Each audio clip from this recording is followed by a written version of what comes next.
Hey everyone, आज हम लोग पढ़ेंगे एथनिक कंपोजिशन ऑफ बेल्जियम।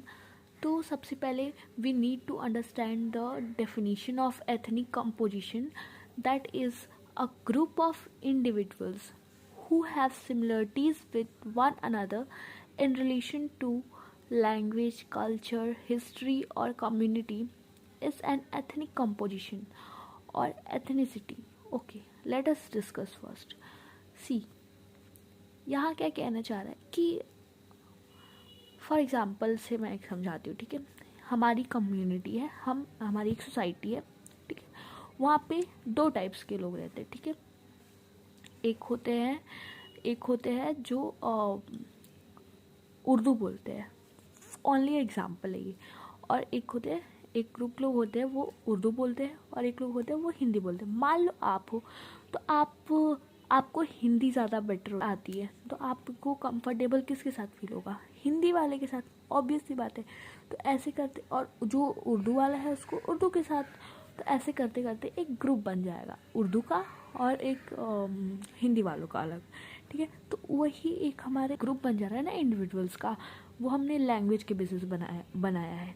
देखिए यहाँ पे मैंने लैंग्वेज के बेसिस बनाया, और उस कल्चर के बेसिस पे हो सकता है, कास्ट के बेसिस पे हो सकता है। जैसे आप किसी और कास्ट के हो, कोई कुछ किसी और कास्ट का है, तो मतलब सबका मतलब अलग अलग है, ठीक है। अगर आपके कास्ट के लोग हैं तो आप उनसे ज़्यादा बेटर फील करोगे, मतलब ऐसा है नहीं, मैं एक एग्जांपल ले रही हूँ, ठीक है। तो अगर आपसे कोई वन वर्ड में पूछेगा, अगर 2-3 मार्क्स का डेफिनेशन आ रहा है तो you can give this definition, और अगर वन वर्ड में आ रहा है तो you can write this definition, division on the basis of shared culture, ठीक है।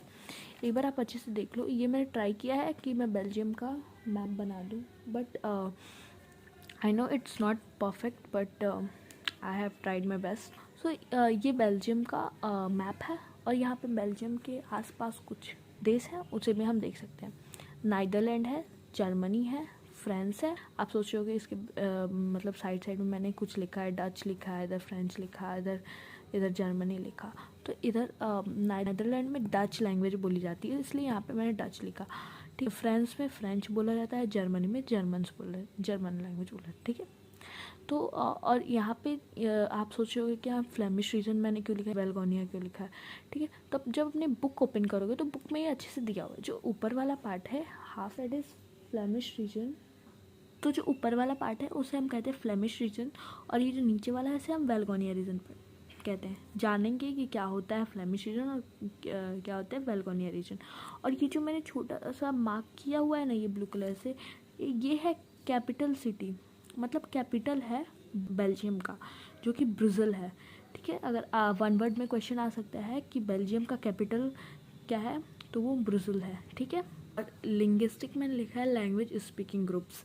बेल्जियम में ऐसी एथनिसिटी हुई थी, तो वो लैंग्वेज के बेसिस पे हुई थी। एथनिसिटी मतलब एथनिक कंपोजिशन, ठीक है। एथनिक कंपोजिशन को हम एथनिसिटी भी कहते हैं। So finally we are here. तो हम यहाँ से आप पढ़ेंगे एथनिक कंपोजिशन ऑफ बेल्जियम।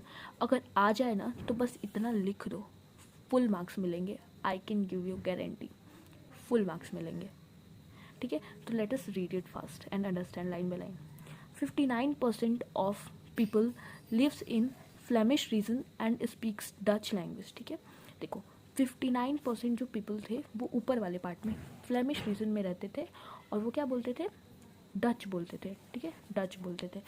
और another 40% lives in Belgonia region and speaks French, और जो 40% बचे हुए थे, ठीक है, वो क्या बोलते थे? फ्रेंच बोलते थे, जो कि नीचे वाला पार्ट है हमारा बेल्गोनिया रीजन। बेल्गोनिया रीजन में क्या हुआ था कि इसमें जो लोग रहते थे वो फ्रेंच बोलते थे। जो बचे 1%, देखो 59% हमारे क्या हो गया, फ्लेमिश रीजन वाले हो गए, 40% हमारे बेल्गोनिया रीजन, और 59 + 40 कितना होता है? 99 लोग हो गए। 1% जो हमारे बचे वो जर्मन बोलते थे, ठीक है, बचे खुचे जर्मन बोलते थे, ठीक है। और ये देखो अब यहाँ पे हमारी बात हो रही है ब्रुसेल्स की। ब्रुसेल्स क्या था? कमेंट बॉक्स में बताओ जल्दी, मैंने बताया था वो कैपिटल सिटी था बेल्जियम का। तो in the capital city of Brussels यहाँ पे बहुत उल्टा हो रहा था, जिससे हमारे कंट्री में 59% पीपल जो मतलब अधिक बोलने वाले वो डच सी, यहाँ पे बहुत उल्टा हो रहा था, ठीक है। यहाँ पे ठीक उल्टा हो रहा था। कंट्री में 59% ऑफ लोग डच बोल रहे थे, मतलब अधिक बोलने वाले कौन है, डच है। और वही उल्टा हो रहा है कि यहाँ पे सबसे कम बोलने वाले डच हैं और सबसे ज़्यादा बोलने वाले फ्रेंच है। इसमें कैपिटल में फ्रेंच वाले कम थे, मतलब 40% फ्रेंच के पीपल थे, और यहाँ पे 80% फ्रेंच है और ओनली 20% डच स्पीकिंग है। ठीक है, in capital city Brussels 80% people speaks French while 20% are Dutch speaking. ठीक है, ये आप पढ़ लो, ये नोट्स बना सकते हो, बहुत आसान है। ठीक है, तो लेट अस रीड कुछ और पॉइंट्स बचे हुए, उसके बाद हमारा ethnic composition of Belgium complete हो जाएगा, बेल्जियम कंप्लीट हो जाएगा।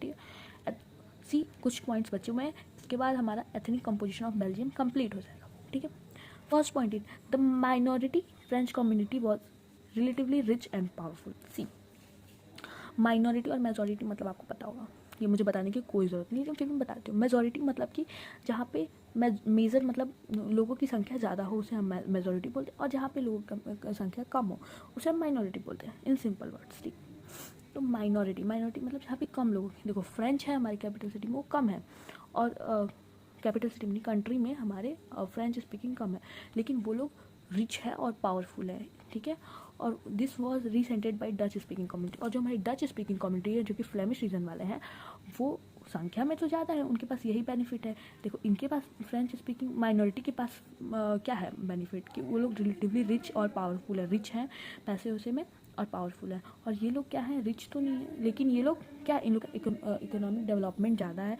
ये संख्या इन लोग का ज़्यादा है। ठीक है, the tension between the two communities was more acute in Brussels में आप देख ही रहे हो कि कुछ ज़्यादा ही मतलब टेढ़ा है मामला यहाँ का, यहाँ पे एकदम उल्टा ही है, जैसे कंट्री में कुछ और उसका उल्टा ब्रुस कैपिटल में चल रहा है। ठीक है, देखो यहाँ पे वही चीज़ लिखा है कि Brussels presented a special problem, the Dutch speaking people constituted a majority in the capital in the country but minority in the capital. देखो ये कह रहा है कि जो डच स्पीकिंग कम्युनिटी है वो मेजॉरिटी में है, वो मेजॉरिटी में है कंट्री में, बट वो माइनॉरिटी में हो गया है कैपिटल में। माइनॉरिटी मतलब कम संख्या में हो गया है भाई, क्या ये तो यही था हमारा ethnic composition of Belgium complete. Hope you guys will understand.